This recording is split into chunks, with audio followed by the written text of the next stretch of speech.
Dear students, welcome to my channel. आज जिस topic के बारे में हम बात कर रहे हैं वो है कि अगर हमारे पास कोई सिस्टम फंक्शन दिया हुआ है और उसको हमें डीकम्पोज करना है ऑल पास और मिनिमम फेज में, तो वो हम कैसे कर सकते हैं।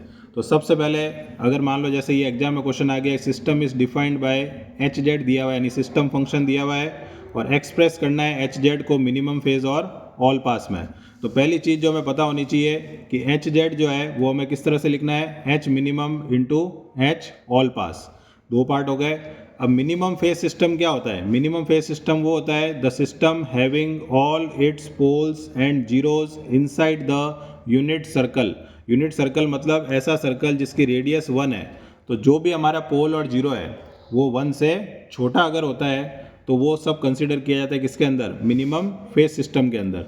तो फॉर एग्जांपल अगर हम यूनिट सर्कल ये मानते हैं, है ना, ये हमारा यूनिट सर्कल है जिसकी रेडियस 1 है, तो जो भी वैल्यू होती है रेडियस की, जैसे मान लो फॉर एग्जांपल हमारे पास z का रूट आ गया -3, तो z को कंसिडर हम करते हैं सर्कल, और सर्कल की एक तरह की रेडियस नेगेटिव होती नहीं है, तो इसलिए जनरली यहाँ पर z ट्रांसफॉर्म में जो z लिखा जाता है वो मॉड में लिखा जाता है ताकि नेगेटिव वैल्यू को भी हम पॉजिटिव वैल्यू में कन्वर्ट कर सकें।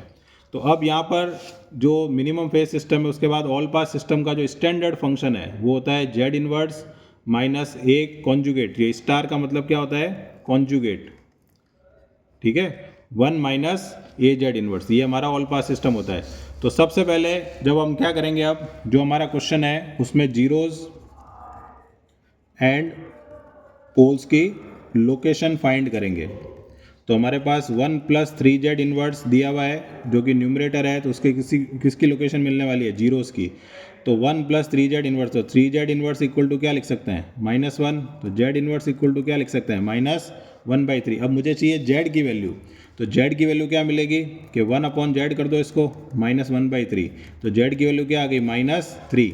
इसको अगर मैं मॉड लेता हूँ तो +3, और +3 क्या है? 1 से बड़ा है। दैट मीन्स ये जो जीरो है ये आउटसाइड यूनिट सर्कल है। और ऐसा ही कुछ हमें क्वेश्चन में मिलेगा कि जीरो की जो लोकेशन होगी वो आउटसाइड होगी, ठीक है। कोई जैसे मान लो 2 जीरोस की लोकेशन दी हुई है तो एक इनसाइड भी हो सकता है और एक आउटसाइड, लेकिन जीरोस ही होंगे, पोल्स कभी भी आउटसाइड यूनिट सर्कल नहीं दिए जाएंगे, ये ध्यान रखना है हमें। तो अब ये तो हो गई जीरो की लोकेशन। अब है पोल जो कि डिनोमिनेटर है, उसको भी हमने इक्वल टू क्या कर दिया? जीरो के बराबर करा।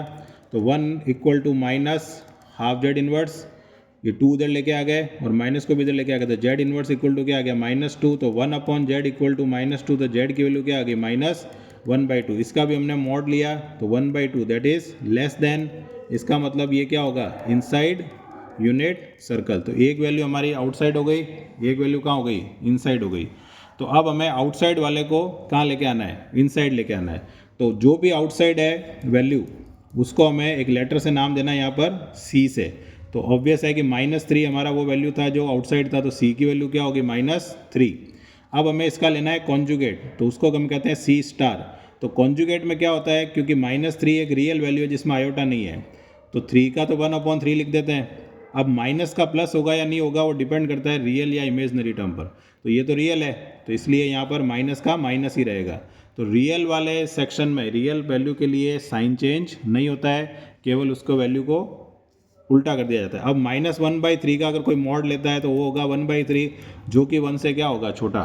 तो ऑब्वियस है कि जो जीरो आउटसाइड यूनिट सर्कल था उसको हम कहाँ लेके आ गए? Inside unit circle. अब हमें क्या करना है? एक फैक्टर ध्यान रखना है जिसको हमें यूटिलाइज करना है, वो होता है 1 minus C star Z inverse. इस फैक्टर से हमें आगे जाके क्या करना है? मल्टीप्लाई एंड डिवाइड, ठीक है। तो C स्टार की वैल्यू क्या है वो लिख देते हैं, तो -3, तो ये हो जाएगा प्लस। तो हमारा फैक्टर क्या हो गया जिससे हमें मल्टीप्लाई डिवाइड करना है गिवन क्वेश्चन को? 1 + 1/3 Z इनवर्स। C स्टार की वैल्यू हमें क्वेश्चन से मिल जाएगी, ये फैक्टर फिक्स रहेगा। तो H of Z equal to क्या हो गया? 1 + 3Z inverse 1 + half Z inverse multiplied by 1 + 1/3Z inverse 1 + 1/3Z inverse. अब इसमें से चारों में से हमें ऑल पास और मिनिमम फेज को अलग अलग करना है। तो मिनिमम फेज की हमने क्या डेफिनेशन लिखी थी कि जिसमें सभी पोल और जीरो इनसाइड यूनिट सर्कल होते हैं। तो ये जो जीरो था ये आउटसाइड था, ये जीरो कहाँ आ गया? इनसाइड। तो एक तो ये आ जाएगा, है ना। अब डिवाइड में सेम चीज़, ये तो लिखेंगे नहीं तो दोनों कैंसिल आउट हो जाएंगे, तो नीचे क्या आ जाएगा? Half Z inverse. तो ये तो कहाँ चला गया हमारा? मिनिमम फेज में। अब आते हैं ऑल पास पर। तो ऑल पास के अंदर ऊपर क्या आएगा 1 + 3 जेड इन्वर्स और नीचे क्या आएगा 1 + 1/3 जेड इन्वर्स। तो 3 क्योंकि अभी हमने ऑल पास का लिखा था इक्वेशन, ऑल पास की स्टैंडर्ड फॉर्म क्या लिखी थी हमने, जेड इन्वर्स माइनस ए कॉन्जुगेट। तो जेड इन्वर्स का कोफिशिएंट कितना होना चाहिए 1। तो यहाँ पर जेड इन्वर्स का कोफिशिएंट कितना है 3 है, तो 3 को हम ले लेंगे कॉमन। तो ये हो जाएगा जेड इन्वर्स प्लस 1/3 और नीचे हो जाएगा 1 + 1/3 जेड इन्वर्स।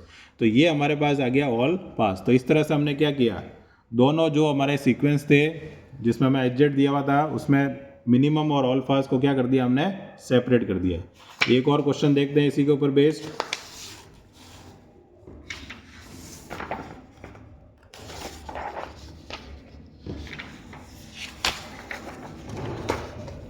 तो जैसे हमारे पास क्वेश्चन आ गया,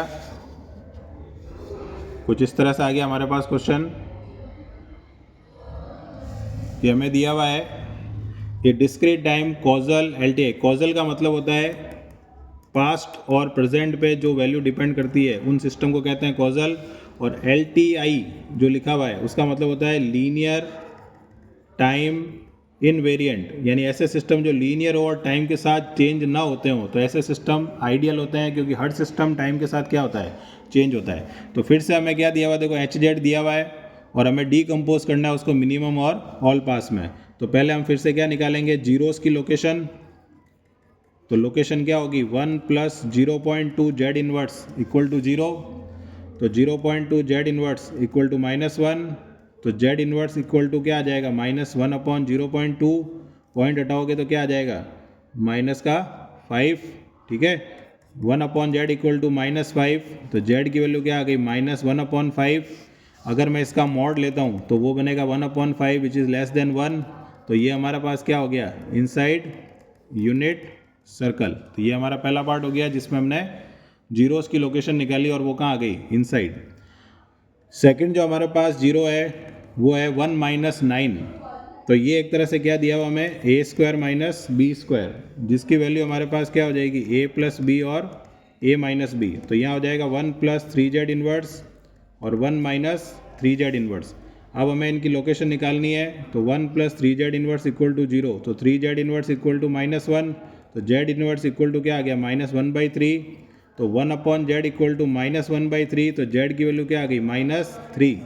तो -3 का अगर मैं मॉड लेता हूँ तो z इक्वल टू 3 आएगा which is 1 greater than 1 and that is outside unit circle. तो ये जो जीरो है हमें दिया हुआ है, this is outside unit circle. Second जो फैक्टर है हमारा वो है 1 - 3z इन्वर्स इक्वल टू 0। तो 3z इन्वर्स इक्वल टू 1। तो z इन्वर्स इक्वल टू 1/3। तो 1/z equal to 1/3 and z equal to 3। तो ये तो ऑलरेडी पॉजिटिव ही है और वो भी 1 से बड़ा हो गया। तो ये भी क्या हो गया, आउटसाइड यूनिट सर्कल। तो ये तो जो जीरो में दिए हुए हैं ये दोनों आउटसाइड क्या है, यूनिट सर्कल हैं। तो अब बात करते हैं पोल्स की लोकेशन की। तो पोल्स की लोकेशन जो दी हुई है हमें वो दी हुई है 1 + 0.81 Z inverse, that is equal to 0 किया हमने। ठीक है, तो अब इसको अगर मैं 0 के बराबर करता हूँ तो हमारे पास जो वैल्यू आएगी 0.81 Z inverse is equal to -1। तो जेड इन्वर्स इक्वल टू क्या आ गया -1/0.81 दैट इज़ 100/81। तो 1/z इक्वल टू क्या हो जाएगा 81/100। ऑब्वियस है वो 1 से क्या होगा, छोटा होगा। तो ये हमारे पास क्या रह जाएगा, इनसाइड यूनिट सर्कल। तो हमने देखा कि यहाँ पर हमारे पास जो जीरोस और पोल्स दिए हुए थे उसमें एक जीरो इनसाइड था, 2 जीरो आउटसाइड है और एक पोल हमेशा क्या रहता है, इनसाइड रहता है। तो जो जीरो हमारा आउटसाइड है उसको हमें कहाँ लेके आना है, अब इनसाइड लेके आना है। तो हमारे पास जो दो लोकेशन है, एक को हम नाम देते हैं C1 दैट इज़ -3 और C2 दैट इज़ +3। तो हमारे पास जो फैक्टर बनेगा 1 - C1 स्टार जेड इन्वर्स, इसका बन जाएगा 1 - C2 स्टार जेड इन्वर्स। तो C1 स्टार की वैल्यू क्या होगी -1/3 होगी क्योंकि ये रियल वैल्यू है, साइन चेंज होगा नहीं। और C2 की वैल्यू क्या रहेगी C2 स्टार की, दैट इज़ 1/3। तो हमारे पास जो फैक्टर बनेगा वो बनेगा 1 + 1/3 जेड इन्वर्स और इसका बन जाएगा 1 - 1/3 जेड इन्वर्स। तो ये जो फैक्टर बने हैं इससे हमें अब गिवन क्वेश्चन को क्या करना है, मल्टीप्लाई एंड डिवाइड करना है। तो मल्टीप्लाई डिवाइड करते हैं अब इसको। तो सबसे पहले अगर हम देखते हैं इसको, ये हमारे पास गिवन क्वेश्चन था। तो H of Z is equal to 1 plus 0.2 Z inverse 1 minus 9 Z की power minus 2 upon 1 plus 0.81 Z inverse, ये हमने लिख दिया। मल्टीप्लाई क्या कर देंगे अब इसके साथ, 1 plus 1/3 Z inverse 1 minus 1/3 Z inverse 1 plus 1/3 Z inverse और 1 माइनस 1/3 जेड इनवर्स। तो मल्टीप्लाई डिवाइड कर दिया। अब इसको हमें डीकम्पोज करना है दो पार्ट में, मिनिमम और ऑल पास में। तो मिनिमम के अंदर क्या रिक्वायरमेंट होती है कि जो भी जीरोस और पोल्स है वो इनसाइड होने चाहिए। तो ये हमारा जो जीरो है 0.2 जेड इनवर्स, ये हमारा कहाँ है, इनसाइड है। फिर 1 प्लस 1/3 जेड इनवर्स इनसाइड है, 1 माइनस 1/3 जेड इनवर्स इनसाइड है और 1 प्लस 0.81 जेड इनवर्स ये भी कहाँ है, इनसाइड है। तो आउटसाइड जो बचेंगे दैट इज़ ऑल पास के अंदर वो क्या चले जाएंगे, 1 माइनस 9 जेड की power minus 2 upon 1 plus 1/3 Z inverse 1 minus 1/3 Z inverse. फिर से हम इसको फैक्टराइज करेंगे तो 1 minus 3 Z inverse 1 plus 3 Z inverse upon 1 plus 1/3 Z inverse 1 minus 1/3 Z inverse. अब क्योंकि जो हमारे ऑल पास की जो स्टैंडर्ड फंक्शन होता है वो होता है जेड इनवर्स माइनस ए कॉन्जुगेट अपॉन 1 माइनस ए जेड इनवर्स। तो हम यहाँ देख सकते हैं कि जेड इनवर्स पीछे लिखा हुआ है और विद नेगेटिव है, तो यहाँ -3 हम कॉमन लेंगे तो यहाँ बन जाएगा Z inverse minus 1/3 upon 1 minus 1/3 Z inverse. यहाँ से लेंगे 3 कॉमन क्योंकि यहाँ प्लस ऑलरेडी है, तो ये टोटल क्या हो जाएगा 9 Z inverse plus 1/3 upon 1 plus 1/3 Z inverse. तो ये जो हमारे पास पैटर्न बना है this pattern is called all pass. तो इस तरह से हम जो भी हमारा गिवन क्वेश्चन होता है उसके अंदर हम दो पोर्शन में गिवन सिस्टम फंक्शन को डीकम्पोज कर सकते हैं।